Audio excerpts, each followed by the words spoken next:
February of this year, we had received a phone call from a client in Weld County that needed assistance with somewhere around 20 animals. They said up to 20 animals at the time.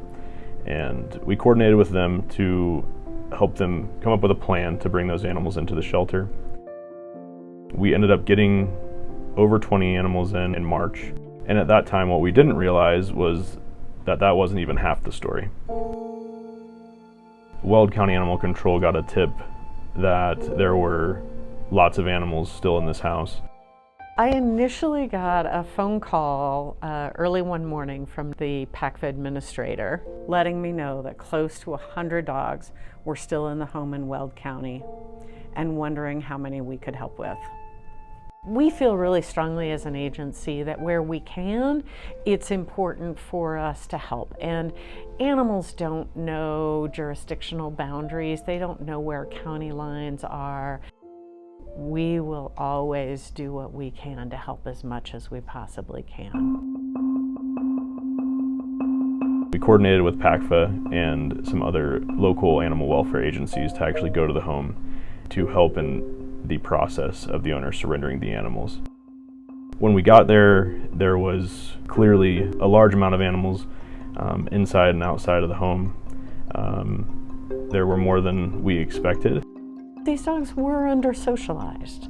You know, they'd been living in a home with 100 or more other dogs. And we ended up taking 36 animals from the home at that time. There were also dozens of other animals that were taken to other local shelters along the Front Range here in Colorado. And then when the dogs got here, that required a whole additional set of staff. Every dog that we had come in, we wanted to make sure that we got all the vital information so we could identify them and then just kind of do a general check to see if we had any medical concerns. Also getting them vaccinated and dewormed as part of our normal protocol.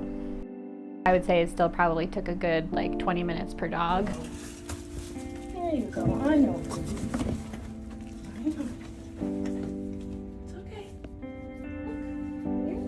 We were doing everything we could to make sure that that whole process would be as smooth and again as stress-free as possible. A lot of things that came up were dental issues, which are really common in the smaller dogs. Some of them had heart murmurs. Others had kind of congenital deformations of their limbs. They weren't walking on them properly. I would say everyone seemed pretty excited to provide care for these animals. All dogs that come into the shelter get at least 72 hours before they get some sort of behavioral evaluation. And that's because cortisol, the stress hormone, takes about 72 hours to dissipate from the body. We want to make sure that they have an opportunity to just take a deep breath, get all that stress out before we then do things that are invasive like behavioral evaluation. 3 days in a quiet, low stimulation area. These dogs, after that 72 hours, there were very few that we felt were ready for an evaluation.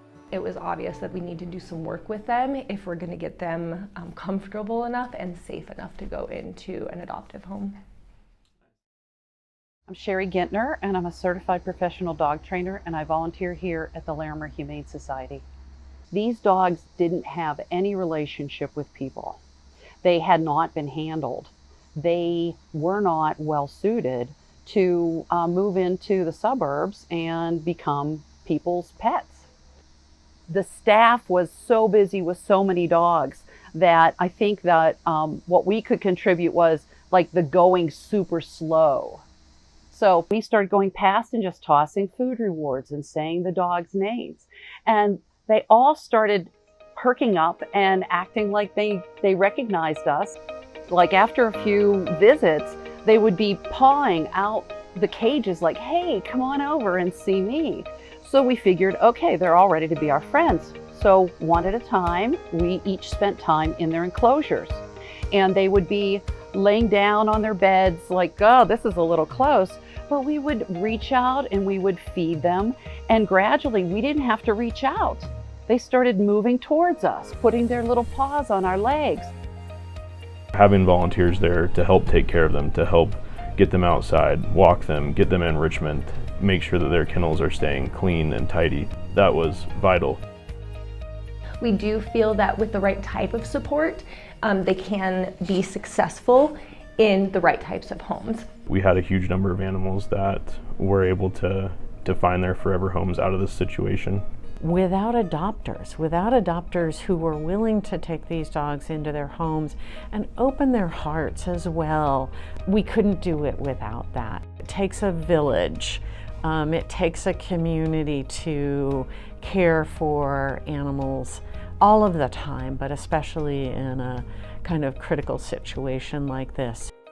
Our operations team stepped up so much more than I even could have asked for at that point in time, and really said, yes, we're going to help. We will do as much as we can for these dogs, and we will take as many of them as we possibly can.